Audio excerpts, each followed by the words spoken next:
नीलो चिड़िया के दो बच्चे थे जिनसे वो बहुत प्यार करती थी और इनका बहुत ख्याल रखती थी। नीलो के बच्चे अब कुछ बड़े हो चुके थे। एक दिन अचानक नीलो को चक्कर आ जाते हैं और वो वहीं पर गिर जाती है।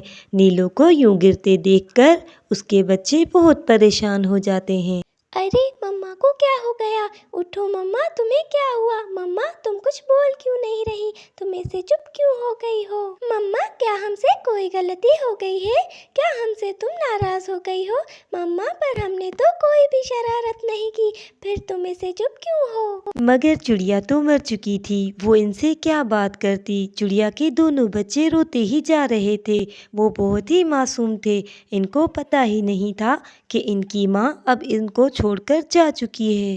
चुन्नी, ऐसा तो कभी नहीं हुआ। हम कितनी भी शरारत करते हैं मगर मम्मा ने हमसे बात करना कभी नहीं छोड़ा। फिर आज मम्मा ऐसे चुप क्यों है? भैया आप परेशान ना हो, शायद मम्मा थक कर सो गई होंगी। हाँ, शायद तुम सही कह रही हो। वो अनजान बच्चे मुतमईन होकर खेलने लगते हैं कि अचानक वहाँ पर कालू कौवा आ जाता है और वो नीलो चिड़िया को इस तरह देखकर समझ जाता है कि अब नीलो चिड़िया इस दुनिया में नहीं है। कालू अंकल, देखे ना, हमारी मम्मा को पता नहीं क्या हुआ है।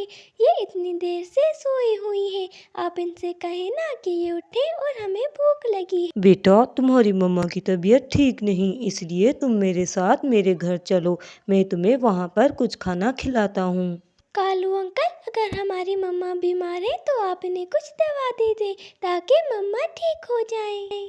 मैंने सुना है बहुत से पक्षी बीमार होते हैं और फिर मरकर हमेशा के लिए चुप हो जाते हैं, मगर हमारे साथ ऐसा नहीं होना चाहिए। कालू अंकल, आप कुछ करें, आप हमारी मम्मा को बचा लें। हम अपनी मम्मा के बगैर नहीं रह सकते। कालू को बच्चों की बात सुनकर बहुत दुख होता है। इसको पता था कि अगर बच्चों को पता चल गया कि इनकी मम्मा अब इनके पास कभी वापस नहीं आ सकती तो बच्चे ये कभी नहीं सह पाएंगे। वो इन्हें बहला फुसलाकर अपने घर ले आता है। देखो कल्लो, इन बच्चों का इस दुनिया में कोई नहीं, इसलिए अब ये हमारे साथ ही रहेंगे। देखो कालू, हमारे घर में भी हमारे बच्चे हैं। इनको अपने घर में कैसे रख सकते हैं? अगर हमने इनको अपने घर में रख लिया तो हम अपने बच्चों को दाना सही से नहीं खिला पाएंगे। कल्लू आंटी, हम थोड़ी ही देर आपके घर में रहेंगे और जब हमारी मम्मा ठीक हो जाएंगे तो हम अपने घर वापस चले जाएंगे। और फिर कालू वहाँ से चला जाता है। चुन्नी को बहुत भूख लगी थी, इसलिए उससे रहा नहीं गया तो उसने कल्लो से खाना मांग लिया। कल्लू आंटी, मुझे बहुत भूख लगी है, कुछ खाने को दे दे। देखो, मैं तुम्हें ये खाना नहीं दे सकती, ये खाना मेरे बच्चों का है। तुम अपने रहने का कहीं और बंदोबस्त कर लो और यहाँ से चले जाओ। और वो दोनों उस दरख्त के नीचे बैठ जाते हैं। वहाँ पर कुछ बिखरे हुए दाने पड़े थे जिन्हें वो दोनों खा लेते हैं।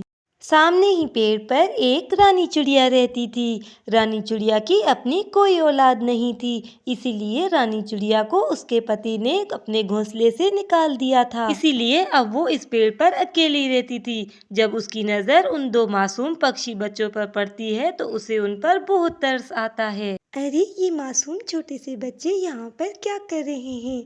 मैं जाकर इन्हें देखती हूँ। और फिर रानी चिड़िया उड़ते हुए उन बच्चों के पास आ जाती है और वो मासूम भोले भाले से बच्चे रानी को देख रहे थे। बच्चों, तुम कौन हो और जमीन पे पड़ा ये खराब दाना क्यों खा रहे हो? और फिर चुन्नी रानी को सारी बात बता देती है। ये सब सुनकर रानी को बहुत दुख होता है और वो बच्चों से कहती है, कोई बात नहीं बच्चों, आज के बाद आप मेरे साथ मेरे घोंसले में रहोगे। मैं आपको खाना भी दूंगी और आपका ख्याल भी रखूंगी। रानी उन दोनों को लेकर अपने घोंसले में आ जाती है। रानी को उन बच्चों की माँ का बहुत अफसोस था, मगर वो खुश भी थी क्योंकि अब उसका अकेलापन दूर हो चुका था। बच्चों, आज के बाद तुम यहीं मेरे साथ रहोगी और तुम्हें यहाँ पर कोई तकलीफ नहीं होगी। अगर तुम्हें कुछ चाहिए हो तो मुझे बता देना। और फिर रानी बहुत से फल उन बच्चों को खाने के लिए दे देती है और बच्चे वो फल खाने लगते हैं।